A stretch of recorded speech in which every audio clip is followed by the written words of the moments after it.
Hello friends, good morning. Welcome to guidance Guru in partnership with Unacademy. আজকে হচ্ছে 9th October এবং এই পর্বে আমরা আজকের সমস্ত গুরুত্বপূর্ণ কারেন্ট অ্যাফেয়ার্সগুলো আলোচনা করব। অবশ্যই সঙ্গে থাকো, লাস্ট পর্যন্ত দেখতে থাকো। আজকে মোস্ট ইম্পর্ট্যান্ট 12টি কোয়েশ্চেন থাকছে, প্রত্যেকটি প্রশ্ন বলবো, তাদের উত্তর বলবো এবং রিলেটেড ফ্যাক্টগুলো তোমাদের বলবো, তাই তোমাদের লাস্ট পর্যন্ত দেখতেই হবে। নতুন হয়ে থাকলে চ্যানেলটি এক্ষুনি সাবস্ক্রাইব করো, পাশে দেওয়া বেল আইকন অন করো, তারপর অল নোটিফিকেশান অন করো, তাহলে কিন্তু আমাদের প্রত্যেকটি ক্লাসের নোটিফিকেশান তোমরা পেয়ে যাবে। প্রত্যেক দিন সন্ধ্যে 7 PM আমাদের এনটিপিসির ক্লাস হচ্ছে, তো ক্লাসগুলো তোমরা অ্যাটেন্ড করো প্রত্যেকেই। আজকের ক্লাসের পিডিএফ এবং আমাদের সঙ্গে সময় কানেক্টেড থাকার জন্য আমাদের টেলিগ্রাম গ্রুপ অবশ্যই জয়েন করো, ডেসক্রিপশনে লিঙ্ক দেওয়া আছে, এবং সঙ্গে সঙ্গে ফেসবুক গ্রুপটাও জয়েন করো। যে কোনো প্রশ্ন নিয়ে সমস্যা হলে সেই প্রশ্ন তোমরা ফেসবুক গ্রুপে পোস্ট করতে পারবে। তো অবশ্যই ডেসক্রিপশনে লিঙ্ক দেওয়া আছে, এই দুটো গ্রুপে অবশ্যই তোমরা জয়েন করে নাও এক্ষুনি। চলো তাহলে আজকের ক্লাস শুরু করা যাক। তো আজকে আমাদের প্রথমেই যে কোশ্চেনটা রয়েছে সেটা হচ্ছে, কোন দিনটি প্রত্যেক বছর জাতীয় ক্যান্সার সচেতনতা দিবস হিসেবে পালিত হয়? প্রত্যেক বছর জাতীয় ক্যান্সার সচেতনতা দিবস হিসেবে পালিত হয়ে থাকে। কারেক্ট আনসার হবে 7th নভেম্বর। 7ই নভেম্বর দিনটি প্রত্যেক বছর জাতীয় ক্যান্সার সচেতনতা দিবস হিসেবে পালন করা হয়ে থাকে। এবং যদি তোমাদের প্রশ্ন থাকে যে বিশ্ব ক্যান্সার দিবস কবে পালন করা হয়, তবে হবে 4th ফেব্রুয়ারি। 4th ফেব্রুয়ারি, দুটোর মধ্যে কিন্তু গুলিয়ে ফেললে হবে না। 7th নভেম্বর হচ্ছে জাতীয় ক্যান্সার সচেতনতা দিবস, এবং বিশ্ব ক্যান্সার দিবস যদি বলা হয় তখন হবে 4th ফেব্রুয়ারি। তাহলে এই কোশ্চেনের উত্তর হলো option C is the correct answer. Next কোশ্চেনে যাওয়ার আগে প্রত্যেক দিনের মতো আজকেও বলবো, আমরা আজকে ছোট্ট লাইক টার্গেট রেখেছি, 500 লাইকের টার্গেট। তো প্রত্যেকে তোমরা লাইক করে আমাদের এই টার্গেট পূর্ণ করো, এবং তোমাদেরকেও বলবো তোমরাও একটা প্রত্যেক দিন সকালে ঘুম থেকে উঠে কারেন্ট অ্যাফেয়ার্সের ক্লাস করো, তারপর একটা টার্গেট ফিক্স করো এবং সারাদিন লেগে থাকতে হবে সেই টার্গেটটি অ্যাচিভ করার জন্য। আজকের ক্লাসের লাস্টে একটা কোশ্চেন জিজ্ঞেস করব, সেই কোশ্চেনের উত্তর প্রত্যেকে তোমরা কিন্তু কমেন্ট বক্সে জানাবে। তাহলে আজকের দ্বিতীয় কোশ্চেন হচ্ছে, সম্প্রতি কে হকি ইন্ডিয়ার অধ্যক্ষ নিযুক্ত হলেন, বা হকি ইন্ডিয়ার প্রেসিডেন্ট নিযুক্ত হলেন কে? তো সম্প্রতি Gyanendro Ningombam, option A is the correct answer. Gyanendro Ningombam hockey ইন্ডিয়ার প্রেসিডেন্ট নিযুক্ত হয়েছেন। জ্ঞানেন্দ্র নিগমবাস, তাহলে option A is the correct answer. তিনি হচ্ছেন মণিপুরের অধিবাসী, এবং তিনি অর্থাৎ পূর্ব ভারত থেকে তিনি এই প্রথম হকি ইন্ডিয়ার প্রেসিডেন্ট হিসেবে নিযুক্ত হলেন। তাহলে option A is the correct answer. আচ্ছা, হকি ইন্ডিয়ার কথা হচ্ছে, তাহলে হকি ইন্ডিয়া কত সালে প্রতিষ্ঠা হয়েছিল? 2009 সালে, এবং যার হেডকোয়ার্টার অবস্থিত নিউ দিল্লি শহরে। তাহলে option A is the correct answer. Next question দেখব, সম্প্রতি কোন রাজ্যে সংযুক্ত উপকূল সুরক্ষা সৈন্য অভ্যাস সাগর কবচ আয়োজিত হলো? সাগর কবচের সম্বন্ধে তোমাদের আগেও একবার বলেছিলাম, এবং সম্প্রতি রিসেন্ট এটা আয়োজিত হয়েছে। কোন রাজ্যে? উপকূল সুরক্ষা সৈন্য অভ্যাস হিসেবে সাগর কবচ অভ্যাস। কারেক্ট আনসার কী হবে? 5 এবং 6 নভেম্বর সম্প্রতি ওড়িশাতে দুদিনব্যাপী এই অভ্যাস চলল। ওড়িশার পারাদ্বীপ উপকূলে এই অভ্যাস আয়োজিত হয়েছিল দুদিনব্যাপী 5 এবং 6 নভেম্বর। তাহলে কোথায় আয়োজিত হলো? না, ওড়িশাতে। Option A is the correct answer. তাহলে ওড়িশাতে আয়োজিত হয়েছে। তাহলে ওড়িশার বর্তমান মুখ্যমন্ত্রীর নাম কি? নবীন পট্টনায়ক। ওড়িশার বর্তমান গভর্নর হচ্ছেন গণেশী লাল, এবং ওড়িশার রাজধানী হচ্ছে ভুবনেশ্বর। তাহলে option A is the correct answer. Next কোয়েশ্চেনে আমরা যাব, 4 নম্বর কোয়েশ্চেন। 7 নভেম্বর ইসরো কোন রকেটের সাহায্যে earth observation satellite EOS-1 launch করলো? সফলভাবে লঞ্চ করেছে। তো তোমাদের আগে কোশ্চেনটা আমি করিয়েছিলাম, যেখানে বলা হয়েছিল যে কবে লঞ্চ করা হবে। এখন এটা সফলভাবে উৎক্ষেপণ করা হয়ে গিয়েছে, তাই কোশ্চেনটা আরেকবার তোমাদের করিয়ে দিচ্ছি। 7 নভেম্বর PSLV C-49 রকেটের সাহায্যে আর্থ অবজারভেশন স্যাটেলাইট এবং এর সঙ্গে আরও 10টি উপগ্রহ ইসরো সম্প্রতি লঞ্চ করলো। তাহলে option A is the correct answer. রকেটটির নাম হচ্ছে PSLV C-49। Option A.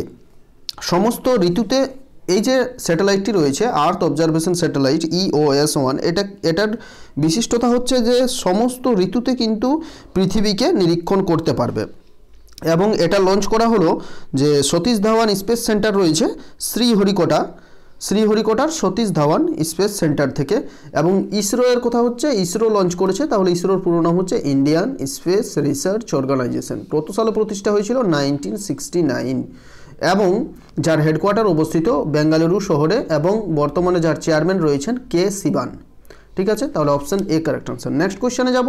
6 November Bharat ও কোন দেশের দ্বিপাক্ষিক সম্মেলন আয়োজিত হলো? তো 6 নভেম্বর ভারত এবং ইতালির মধ্যে একটা দ্বিপাক্ষিক শীর্ষক সম্মেলন আয়োজিত হয়েছিল। তাহলে option B is the correct answer. ইতালির সঙ্গে আয়োজিত হয়েছিল এবং এই সম্মেলনে ভারতের হয়ে সভাপতিত্ব করলেন প্রধানমন্ত্রী নরেন্দ্র মোদী, অংশগ্রহণ করেছিলেন এবং ভারত এবং ইতালির মধ্যে 15টি চুক্তি স্বাক্ষরিত হয়েছে এই সম্মেলনে। ঠিক আছে, নেক্সট কোশ্চেন যাব। 6 সম্প্রতি কোন দেশে ঘূর্ণিঝড় এটা আছড়ে পড়লো? ঘূর্ণিঝড় জেটার কথা কয়েকদিন আগে বলেছিলাম তোমাদের, আজকে আমি বলছি ঘূর্ণিঝড় এটা আছড়ে পড়লো কোন দেশে। তো এটা হচ্ছে মধ্য আমেরিকা, অর্থাৎ আমেরিকা মহাদেশে এটা ঘূর্ণিঝড়টি আছড়ে পড়েছে। এবং এই যে জেটা বলেছিলাম, জেটাও কিন্তু আমেরিকাতেই কিছুদিন আগে এসছিল ঘূর্ণিঝড়টা।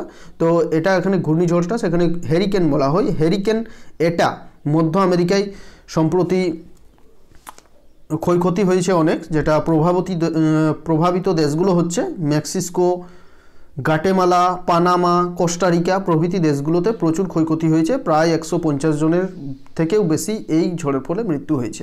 তাহলে কয়েকদিন আগে বললাম যেটা, এখন বলছি এটা, এগুলো হচ্ছে সমস্ত আমেরিকার হেরিকেন। বুঝতে পারা গেছে? তাহলে option A is the correct answer. Next কোয়েশ্চেনে যাব আমরা। 3 থেকে 5 নভেম্বর আন্দামান ও নিকোবরের কোন দ্বীপে বুল স্ট্রাইক অভ্যাস আয়োজিত হলো? আন্দামানের কোন দ্বীপে বুল স্ট্রাইক অভ্যাস আয়োজিত হলো? কারেক্ট আনসার হবে আন্দামানের টেরেসা দ্বীপে। Option D is the correct answer. Teresa দ্বীপে বুল স্ট্রাইক অভ্যাস আয়োজিত হয়েছে। নেক্সট কোয়েশ্চেনে যাব। সম্প্রতি নীতি আয়োগ দ্বারা জারি করা অ্যাসপিরেশনাল ডিস্ট্রিক্ট র্যাঙ্কিংয়ে কোন জেলা প্রথমে অবস্থিত? তাহলে এই কোয়েশ্চেনটা তোমাদের আগে বুঝতে হবে, কারণ এই কোয়েশ্চেনটা খুবই ইম্পর্টেন্ট তোমাদের জন্য। ট্রিপল স্টার দিলাম। অ্যাসপিরেশনাল ডিস্ট্রিক্টটা কি? অ্যাসপিরেশনাল ডিস্ট্রিক্ট হচ্ছে 2016 সালে যখন হিউম্যান ডেভেলপমেন্ট ইন্ডেক্স র্যাঙ্কিং প্রকাশিত হয়েছিল, সেই র্যাঙ্কিংয়ে ভারতের র্যাঙ্ক হয়েছিল 131। তো পেছনের সারিতে র্যাঙ্ক থাকার জন্য নীতি আয়োগ সেখানে একটা সিদ্ধান্ত নিয়েছিল যে ভারতের সেই সব ডিস্ট্রিক্টগুলোকে খুঁজে বের করতে হবে, চিহ্নিত করতে হবে যেসব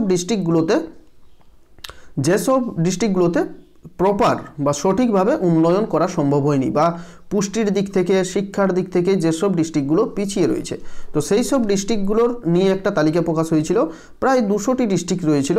তো সেই 200টি ডিস্ট্রিক্টের মধ্যে প্রথমে 112টি ডিস্ট্রিক্টে কাজ শুরু করা হয়। ঠিক আছে, 115টি ডিস্ট্রিক্টে। তার মধ্যে একটা খুশির খবর আছে যে এই অ্যাসপিরেশনাল ডিস্ট্রিক্টসে, অর্থাৎ পশ্চিমবঙ্গের ডিস্ট্রিক্ট ছিল না যেখানে, তো পশ্চিমবঙ্গের ডিস্ট্রিক্টগুলোর নাম নেই, অর্থাৎ পশ্চিমবঙ্গের ঠিকঠাক উন্নয়ন আছে এবং পুষ্টির দিক থেকে পিছিয়ে নেই পশ্চিমবঙ্গের জেলাগুলো। তো এই যে অ্যাসপিরেশনাল ডিস্ট্রিক্টস র্যাঙ্কিং, সেই তারপর থেকে 2018 সাল থেকে কাজ শুরু হয় সেই সব 112টি ডিস্ট্রিক্টে, এবং 2018 থেকে 19 সালের মধ্যে 1 বছরে সেই সব ডিস্ট্রিক্টগুলোতে যতটা উন্নয়ন করা সম্ভব হয়েছে, কেন্দ্র সরকার নীতি আয়োগ 2022 সালের টার্গেট রেখেছে সেই সব ডিস্ট্রিক্টগুলোকে ভারতের অন্যান্য ডিস্ট্রিক্টের সাথে একইভাবে উন্নয়ন করার জন্য। তো 2018 থেকে 19 সালের মধ্যে সেই সব ডিস্ট্রিক্টগুলোতে যতটা সম্ভব উন্নয়ন হয়েছে, অর্থাৎ সবথেকে বেশি যেগুলোতে উন্নয়ন হয়েছে সেই সব ডিস্ট্রিক্টগুলোর তালিকা প্রকাশ হচ্ছে। তার মধ্যে র্যাঙ্ক 1-এ থাকছে উত্তরপ্রদেশের চান্দোসি জেলা। ঠিক আছে, তাহলে কারেক্ট আনসার কী হবে? অ্যাসপিরেশনাল ডিস্ট্রিক্টস র্যাঙ্কিংয়ে কোন জেলা প্রথম স্থানে? উত্তরপ্রদেশের চান্দোসি জেলা। অর্থাৎ উত্তরপ্রদেশের চান্দোসি জেলা এই অ্যাসপিরেশনাল ডিস্ট্রিক্টগুলোর মধ্যে সবথেকে বেশি উন্নয়ন করতে পেরেছে। এবং তারপরেই হচ্ছে দ্বিতীয় স্থানে ঝাড়খণ্ডের বোকারো জেলা, এবং তৃতীয় স্থানে হচ্ছে ঝাড়খণ্ডের পূর্ব সিংভূম জেলা। তো এই অ্যাসপিরেশনাল ডিস্ট্রিক্ট যেগুলোতে প্রপার উন্নয়ন হয়নি, সেই সব জেলাগুলোর মধ্যে সবথেকে বেশি রয়েছে উত্তরপ্রদেশ, ঝাড়খণ্ড, বিহার, এইসব জায়গাগুলোতে, ছত্তিশগড়, গুজরাট, এইসব রাজ্যে। তাহলে আশা করি বুঝতে পারলে। কারেক্ট আনসার হচ্ছে option A is the correct answer. Next কোয়েশ্চেনে যাব। সম্প্রতি কোন আইআইটি ক্ষতিকারক ডিটারজেন্ট খোঁজ করার জন্য বিশ্বের প্রথম বায়োসেন্সর তৈরি করলো? তো ক্ষতিকারক ডিটারজেন্টকে যখনই আমরা জলের সাথে মিক্স করি, এবং কাপড় কাচার জন্য আমরা ডিটারজেন্ট ব্যবহার করি, যেগুলো জলের সাথে মিক্স করলেই সেটা কিন্তু ক্ষতিকারক পদার্থ হয়ে যায়। তো সেই ক্ষতিকারক ডিটারজেন্টগুলোর খোঁজ করার জন্য কোন আইআইটি সম্প্রতি বায়োসেন্সর তৈরি করলো? কারেক্ট আনসার হবে আইআইটি রুরকি বায়োসেন্সর তৈরি করেছে। তাহলে option B is the correct answer. Next কোয়েশ্চেনে যাব আমরা। 10 নম্বর কোয়েশ্চেন। সম্প্রতি প্রকাশিত রিপোর্ট অনুযায়ী 2020-21 অর্থবর্ষে প্রথম 6 মাসে সর্বাধিক বিনিয়োগ হয়েছে কোন রাজ্যে? 2020-21 অর্থবর্ষে প্রথম 6 মাস, প্রথম ষান্মাসিকে সবথেকে বিনিয়োগ বেশি হয়েছে তামিলনাড়ুতে। Option B is the correct answer. তামিলনাড়ুতে সবথেকে বিনিয়োগ বেশি হয়েছে, তাহলে তামিলনাড়ুর বর্তমান মুখ্যমন্ত্রীর নাম কি আমরা জেনে নেব। এডাপট্টি কে পালানস্বামী, কে পালানোস্বামী। এবং বর্তমানে তামিলনাড়ুর গভর্নর রয়েছেন বনওয়ারিলাল পুরোহিত, বনওয়ারিলাল পুরোহিত। এবং তামিলনাড়ুর আমরা তো জানি তামিলনাড়ুর রাজধানী হচ্ছে চেন্নাই। তাহলে এই প্রশ্নের উত্তর হলো অপশন বি। নেক্সট কোশ্চেনে যাব 11। সম্প্রতি কে আমেরিকার রাষ্ট্রপতি নির্বাচিত হলেন? Most important question. আমেরিকার রাষ্ট্রপতি পদে নির্বাচিত হলেন সম্প্রতি জো বাইডেন। ডোনাল্ড ট্রাম্পকে পরাজিত করে জো বাইডেন, তিনি হচ্ছেন ডেমোক্রেটিক পার্টি থেকে এই আমেরিকার রাষ্ট্রপতি পদে নির্বাচিত হলেন এবং তিনি হচ্ছেন আমেরিকার 46তম রাষ্ট্রপতি। তার বয়স হচ্ছে 77 বছর বয়সে, তিনি 1942 সালে জন্মগ্রহণ করেন। 77 বছর বয়সে তিনি আমেরিকার রাষ্ট্রপতি পদে নির্বাচিত হলেন। তো 2021 সালের জানুয়ারি মাসে তিনি এই পদে বসবেন। তাহলে অপশন বি, অর্থাৎ option B is the correct answer. Next কোয়েশ্চেনে যাব, আরও ইম্পর্টেন্ট কোয়েশ্চেন। সম্প্রতি কে আমেরিকার উপরাষ্ট্রপতি নির্বাচিত হলেন? এটা তোমাদের রাষ্ট্রপতির থেকেও এই কোয়েশ্চেনটা আরও বেশি ইম্পর্টেন্ট, কারণ তিনি সেই মহিলা যিনি হচ্ছেন আমেরিকায় প্রথম মহিলা হিসেবে উপরাষ্ট্রপতি, আমেরিকার প্রথম মহিলা উপরাষ্ট্রপতি, এবং তার সঙ্গে হচ্ছেন ভারতীয় বংশোদ্ভূত কমলা হ্যারিস। তিনি আমেরিকার উপরাষ্ট্রপতি নির্বাচিত হলেন। আমেরিকার প্রথম কৃষ্ণাঙ্গ মহিলা এবং ভারতীয় বংশোদ্ভূত উপরাষ্ট্রপতি হচ্ছেন কমলা হ্যারিস। কমলা হ্যারিসের বয়স হচ্ছে 56, 1964 সালে তিনি জন্মগ্রহণ করেন। এবং কমলা হ্যারিসের যিনি মা রয়েছেন শ্যামলা গোপালন হ্যারিস, তিনি ভারতীয় ছিলেন, এবং পিতা হচ্ছেন ডোনাল্ড হ্যারিস, তিনি জামাইকান। তাহলে কমলা হ্যারিস হচ্ছেন একজন ভারতীয় বংশোদ্ভূত। এবং তাহলে option B is the correct answer. আশা করি বুঝতে পারলে। তো আজকের 12টি কোয়েশ্চেন শেষ হলো, এবং আজকের ক্লাস আমাদের যদি ভালো লাগে অবশ্যই লাইক করো, তোমার ফ্রেন্ডদের সাথে এক্ষুনি শেয়ার করে দাও। আমরা মাত্র 500 টার্গেট রেখেছিলাম লাইকের, তো প্রত্যেকে লাইক করে শেয়ার করে দাও। শেষ পর্যন্ত দেখার জন্য ধন্যবাদ। এবং আজকের যে প্রশ্নের উত্তর তোমাদের কমেন্ট বক্সে জানাতে হবে সেটা হচ্ছে, তো কোয়েশ্চেনটা দেখে নাও, গতকালই করিয়েছিলাম। মোস্ট ইম্পর্টেন্ট কোয়েশ্চেন এটাও, কোন নদীতে লুহুরি জলবিদ্যুৎ কেন্দ্রের নির্মাণ করা হবে? তো তোমরা অবশ্যই ডিটেলসে কমেন্ট করবে, অনেকেই ডিটেলসে কমেন্ট করে, তাদেরকে অসংখ্য ধন্যবাদ। এবং তোমরাও প্রত্যেকে যারা কমেন্ট করছো ডিটেলসে লিখবে যে কোন নদীতে লুহুরি জলবিদ্যুৎ কেন্দ্রের নির্মাণ করা হবে। নদীর নাম লেখো, রাজ্যের নাম লেখো, কত মেগাওয়াট, সমস্ত কিছু ডিটেলসে লিখবে। তো প্রত্যেকেই কমেন্ট করো, লাইক করো, শেয়ার করো, এবং ডেসক্রিপশনে লিঙ্ক দেওয়া আছে টেলিগ্রাম গ্রুপ এবং ফেসবুক গ্রুপে জয়েন করার জন্য। অবশ্যই জয়েন করো পিডিএফ পাওয়ার জন্য এবং আমাদের সঙ্গে কানেক্টেড থাকার জন্য। তো দুটো গ্রুপেই জয়েন করে নাও এক্ষুনি। Thanks for watching this video, thank you. এখন থেকে তোমরা আনএকাডেমির মাধ্যমে খুব ভালোভাবে বাড়িতে বসে যে কোনো সরকারি চাকরির পরীক্ষার প্রিপারেশন নিতে পারবে। আনএকাডেমি হচ্ছে ভারতের সর্বশ্রেষ্ঠ বৃহত্তম লার্নিং অ্যাপ। আনএকাডেমিতে ওয়ার্ল্ড ক্লাস টেকনোলজি ইউজ করা হচ্ছে। ইন্টারেক্টিভ ক্লাসেস হচ্ছে থ্রো পোল চ্যাট সেকশনের মাধ্যমে, অর্থাৎ ক্লাস করার সঙ্গে সঙ্গে তোমরা এডুকেটারের সাথে চ্যাট করতে পারবে। পোল সিস্টেম রয়েছে, লিডারশিপ হেল্প ইন অ্যানালাইসিস, নিজেকে অ্যানালাইসিস করার জন্য লিডারশিপ বোর্ড রয়েছে, সেগুলো তোমাকে সাহায্য করবে। স্ট্রাকচার্ড কোর্সেস, কুইজ আয়োজন করা হচ্ছে। কুইজ যেমন প্রত্যেক দিন রাত্রি 9টার সময় আমরা আনএকাডেমি অ্যাপে প্রত্যেক দিন কুইজ আয়োজন করছি, সেই কুইজ অনেকেই অংশগ্রহণ করছে। তোমাদের প্রত্যেককে বলবো যে সেই কুইজে অংশগ্রহণ করো। আমাদের টেলিগ্রাম গ্রুপের লিঙ্ক দেওয়া আছে ডেসক্রিপশনে, সেখানে টেলিগ্রাম গ্রুপে যুক্ত হলেই কুইজটাতে তোমরা যুক্ত হতে পারবে। তাহলে কুইজ হচ্ছে, ডাউট ক্লিয়ারিং ক্লাস রাখা হচ্ছে, টেস্ট সিরিজ হচ্ছে, ডুয়েল এডুকেটার ক্লাস করাচ্ছেন, অনেক কিছু ব্যবস্থা রয়েছে। তো তোমরা ডেসক্রিপশনে লিঙ্ক দেওয়া আছে আনএকাডেমি অ্যাপ ডাউনলোড করার জন্য, সেখান থেকে ডাউনলোড করো। এইভাবে দেখতে পাচ্ছ কীভাবে তোমাদের ওয়ার্ল্ড ক্লাস টেকনোলজি ইউজ করে ক্লাস করানো হচ্ছে। এইভাবে এডুকেটার এখানে রয়েছেন, আর তোমরা এডুকেটারের সাথে চ্যাট করতে পারবে। দেখতে পাচ্ছ পোল রয়েছে, চ্যাট রয়েছে, সেলফ অ্যানালাইসিস থাকছে। দুজন এডুকেটার কীভাবে ক্লাস করাচ্ছেন দেখে নাও। অনেক এডুকেটার রয়েছে, কোয়ান্টিটিভ অ্যাপটিটিউডের জন্য থাকছে, রিজনিংয়ের জন্য এতগুলো educator, physics and chemistry, biology, history, geography, polity, English, Bengali, current affairs, economics. Optional সাবজেক্টের মধ্যে থাকছে অ্যানথ্রোপোলজি, সোশিওলজি,